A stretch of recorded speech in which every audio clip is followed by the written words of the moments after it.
அனைவருக்கும் வணக்கம். நீங்கள் பார்த்துக்கொண்டு SPL. இன்றைக்கி நம்ம இதை பற்றி பார்க்க போகிறோம்னா ஒரு தந்தூரி சிக்கனை தான் பற்றி பார்க்க போகிறோம். அதுக்கு முன்னாடி ஒரு அற்புதமான மிகவும் ஆரோக்கியமான ஒரு காய்கறி பாவற்காய், இதை பற்றி தான் நம்ம பார்க்க போகிறோம். பாவற்காய் ரொம்ப ரொம்ப ஆரோக்கியமான ஒரு உணவு. உணவே மருந்து அப்படிங்கிறது வாழ்ந்த நம்ம தமிழர்களுடைய பாரம்பரிய முறைகளை நம்ம பின்பற்றினாவே நமக்கு நோய் நொடி இல்லாமல் இருக்கலாம். நம்ம சேனலுக்கு நீங்கள் புதிதாக இருந்தால் லைக் பண்ணுங்கள், ஷேர் பண்ணுங்கள், சப்ஸ்கிரைப் பண்ணுங்கள், கூடவே பெல் ஐக்கான் அழுத்திக்கங்க. வாங்க, பாவற்காய். இந்த மாதிரி பாவற்காய் இன்றைக்கி உள்ள நோய் நொடி அது எல்லாம் பார்த்தோம்னா இன்றைக்கி எல்லாருக்குமே டயபெட்டிஸ் அது இது அப்படிங்கிற மாதிரி வருது. ஆகையினால இன்றைக்கி நம்ம சின்ன பிள்ளையில் நம்ம அம்மா அப்பா சொல்லும் போது நம்ம கேட்க மாட்டோம். இன்றைக்கி அந்த நோய் வாய்ப்பட்டு அது இதெல்லாம் இருக்கிறதுனால கண்டிப்பாக நம்ம எல்லாம் பயந்துக்கிட்டு இதை சாப்பிடக்கூடிய ஒரு சூழ்நிலையில் இருக்கிறோம். இன்றைக்கி உள்ள பிள்ளைங்கள்லாம் நிறைய சாக்லேட் அது இது சாப்பிட்றாங்க, வைக்கிறாங்க. அவங்களுக்கு முழுக்க இந்த மாதிரி காய்கறி ரொம்ப அவசியமானது. வாரம் ஒரு முறையாவது நல்லா ஃப்ரை பண்ணி அவங்களுக்கு சாப்பாடை கற்றுக் கொடுங்க. இப்போலேருந்து சின்ன பிள்ளையிலேருந்தே அவங்களுக்கு சாப்பிட கற்றுக் கொடுங்க. வயிற்றில் இருக்கக்கூடிய பூச்சி கூட போகிறதுக்கு ரொம்ப அவசியமாக இருக்கும் இந்த பாவற்காய். நாங்கள் இந்த வீட்டிலே இதை பாவற்காய் பயிரிட்டு கொடியாக நல்லா மலர்ந்து அது இன்றைக்கி எங்களுக்கு எந்த ஒரு உரமும் இல்லாமல் நல்லா செழிப்போடு பாவற்காய் கிடச்சிருக்குது. அந்த பாவற்காய் தான் நாங்கள் இப்போ உங்களோட பகிர்ந்துருக்குறோம். இப்படி சிறப்பாக வந்திருக்குன்னு பாருங்கள். இன்றைக்கி நம்ம என்ன செய்ய போகிறோம்னா தந்தூரி சிக்கன் எப்படி செய்கிறதுங்கிறத பார்க்க போகிறோம். குழந்தைகளுக்கு மிகவும் ஆரோக்கியமான ஒரு இது தந்தூரி சிக்கன். எந்த ஒரு ஆயில் ஃபேட் எதுவுமே இல்லாதது.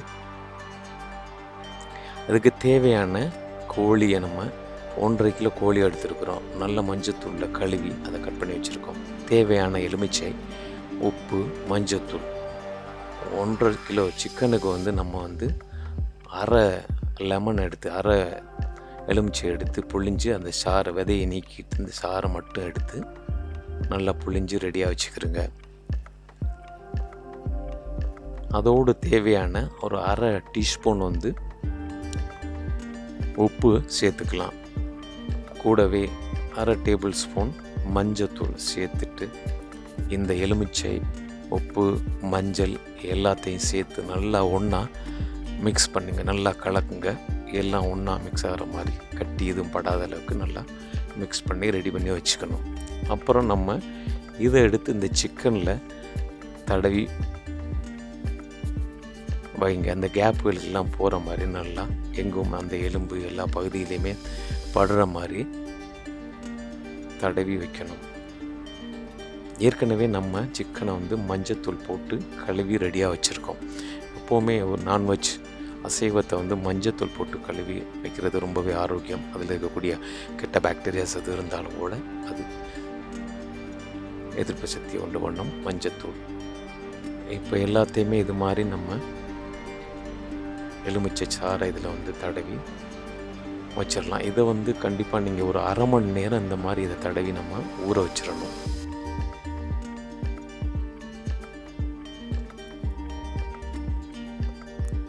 எல்லாமே தடவி ஒரு அரை மணி நேரம் ஊற வச்சு எல்லாமே ரெடி ஆயிடுச்சு. இதுக்கு தேவையான மசாலா என்னென்ன போடுறதுங்கிறத நம்ம பார்க்கலாம். காஷ்மீர் சில்லி பவுடர் 2 ஸ்பூன், மல்லித்தூள் 1 ஸ்பூன், அரை டீஸ்பூன் சீரகத்தூள், கஸ்தூரி மேத்தி தேவையான அளவு எடுத்து வச்சுருக்கோம், கரம் மசாலா அரை டீஸ்பூன், உப்பு தேவையான அளவு, இஞ்சி பூண்டு ஸ்பூன்னு 2 ஸ்பூன், 1 ஸ்பூன் மிளகுத்தூள், தயிர் 200 மில்லி எடுத்துருக்குறோம். அதில் உள்ள தண்ணியை நல்லா வடிகட்டிட்டு கெட்டியான தயிர் 2 டேபிள் ஸ்பூன் ஆயில் எடுத்து வச்சுருக்குறோம். இப்போ இதெல்லாம் எப்படி நம்ம மிக்ஸ் பண்ண போகிறோங்கிறத பார்க்கலாம். ஒரு சின்ன பவுல் எடுத்துக்கிறோங்க. அதில் 2 டேபிள் ஸ்பூன் சில்லி பவுடர், அப்புறம் நம்ம எடுத்து வச்சுருக்கிற மசாலா எல்லாத்தையுமே நம்ம இதில் போட்டு எல்லாம் ஒன்றா மிக்ஸ் பண்ணலாம். இப்போ நீங்கள் உங்களுக்கு காரம் கூடுதல் தேவைப்பட்டுச்சுன்னா நீங்கள் காரம் கூடுதலாகவே நீங்கள் சேர்த்துக்கலாம். ஏற்கனவே நம்ம உப்பு போட்டிருக்கிறதுனால கொஞ்சமாகவே நம்ம உப்பு சேர்த்துக்கிறது நல்லது. 2 டீஸ்பூன் இஞ்சி பூண்டு பேஸ்ட்டு இதில் சேர்த்துக்கலாம். இப்போ நம்ம மிளகு 2 டீஸ்பூன் சேர்த்துக்கலாம். மிளகு ரொம்ப நல்லது. தேவைன்னா கூட அதிகமாக நீங்கள் சேர்த்துக்கிறேன்னா சேர்த்துக்கலாம். கடைசியாக நம்ம தயிர் எடுத்து வச்சுருக்கிற தயிரை நம்ம சேர்த்துக்கலாம். 200 ml தயிர், கெட்டி தயிர் இதை சேர்த்துக்கலாம். இப்போ இதெல்லாம் சேர்த்து ஒன்றா நல்ல ஒரு கலவை மாதிரி நல்லா எல்லாத்தையும் நல்லா கெட்டியாக எதுவும் பிடிவிடாமல் அப்படி எல்லாத்தையும் நல்லா கலக்கி வச்சுங்க. இதில் உங்களுக்கு கலர் தேவைப்பட்டுச்சுன்னா கேசர் பவுடர் நீங்கள் வந்து இதோடு சேர்த்து எல்லாத்தையும் ஒன்றா அது மாதிரி நல்லா மிக்ஸ் பண்ணுங்கள். நல்ல ஒரு க்ரீமியாக வர்ற மாதிரி இருக்கும், நல்ல ஒரு க்ரீமாக இருக்க மாதிரி மிக்ஸ் பண்ணி ரெடியாக இருக்குது. நாங்கள் கொஞ்சம் கேசர் பவுட்ரு தேவைங்கிறதுக்கு அளவுக்கு போட்டிருக்கிறோம். இப்போ இந்த க்ரீமை வந்து அப்படியே இந்த கோழி கறியில் வந்து நல்லா தடவி வச்சிடலாம். அந்த கேப்புகளுக்குல நறுக்கப்பட்டிருக்கிற அந்த கோடு போட்டிருக்கோம்ல அதுக்குள்ள வந்து நல்லா தடவிடுங்க. அதுக்கெல்லாம் போட்டுச்சுன்னா நல்லா சாரும். ஏற்கனவே நம்ம எலுமிச்சை அதெல்லாம் போட்டு ஊற வச்சுருக்கனால நல்லா சார்ந்திருக்கும். அதோட இதுவும் சேர்த்து நம்ம மசாலா வந்து இந்த எலும்பு இந்த மாதிரியான கேப்பு அந்த மாதிரி இடங்களில் வந்து நல்லா மசாலா சேர்கிற மாதிரி நல்லா தடவி எல்லாத்தையும் இதே மாதிரி ஒன்றா எல்லாத்தையும் தடவி ரெடி பண்ணி வச்சுருங்க.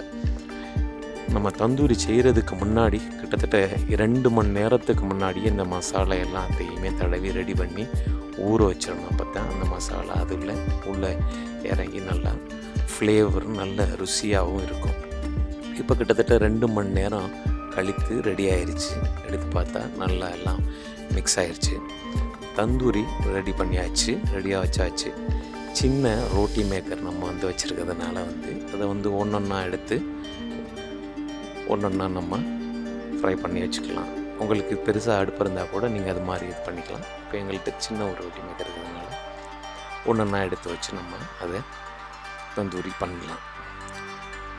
வந்து நல்ல அனல் தீ அதிகமாக இருக்கிறதுனால அப்பப்போ நம்ம திருப்பி பார்த்துக்கிறது ரொம்ப நல்லது. ஏன்னா கறியிறாமல் பார்த்துக்கிறணும். தீ அனல் எது ஒன்றுனா கொஞ்சம் கூட நீங்கள் ஏதாவது விசிறி இது மாதிரி இருந்துச்சுன்னா கூட நீங்கள் வீசி விட்டுக்கலாம் அதை.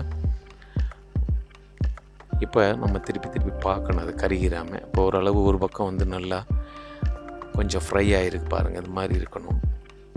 அதே மாதிரி 2 பக்கமும் திருப்பி போட்டு பார்த்துக்கிறேன். பட்டர் கொஞ்சம் உங்களுக்கு வேணும்னா கூட அப்ளை பண்ணிக்கலாம். அதில் கொஞ்சம் டேஸ்ட்டுக்கு நல்லாயிருக்கும். இது உங்களோட சாய்ஸ், வேணும்னா அப்ளை பண்ணலாம், இல்லாட்டினா நார்மலாக இருந்தால் கூட நல்லாவே இருக்கும், நல்ல ருசியாகவே இருக்கும் போட்டிருக்க மசாலாவே. இப்போ ஓரளவு தந்தூரி ரெடி ஆயிடுச்சு. இந்த பதத்தில் வரும்போது நம்ம எடுத்துடணும். இப்படி தான் இருக்கும்.